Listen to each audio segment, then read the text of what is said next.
Natalie's awesome. You all just ripped her apart. Oh, look at her. There she goes. There she goes. To some of these images, and I think one of the most iconic images that we saw came from, unfortunately, a tragic event, and that was the Boston Marathon bombing. It happened so quickly, and these images just started coming out so fast. And what we saw really was, we saw not just first responders, but lasting image. I should point out we cropped that a little bit just because it is very graphic. It's very graphic, but certainly that was the image of the Boston bombing.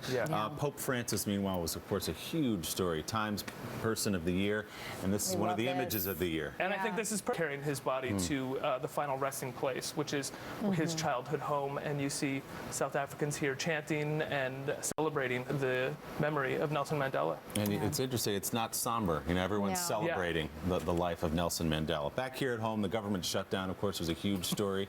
800,000 workers were furloughed. And we've got Actually, it was a great time. And just to be able to have something so positive and fun to be able to report. I interviewed someone on HuffPost Live. I was so fascinated. They were talking about the betting pool that they had. Where are you getting the different numbers? Where are the rackets coming in here? I had no idea. Clearly, Ricky's still struggling with the royal baby. Right, you can see that. Sex marriage. Right. All right. Well, let's. How are you gonna do this transition? I got to do this transition. Yeah. Now to the foam fingers. I think. A day. No, Not a day. Not a day. All right. Somebody who needs a challenge. How do you spend your dollars? I would look for stuff. Gene Chatsky, thanks so much. Get Good to see paid you. more in the long run too. Coming up next, the gifts are open. Ladies, thank you. Great conversation. Congratulations again.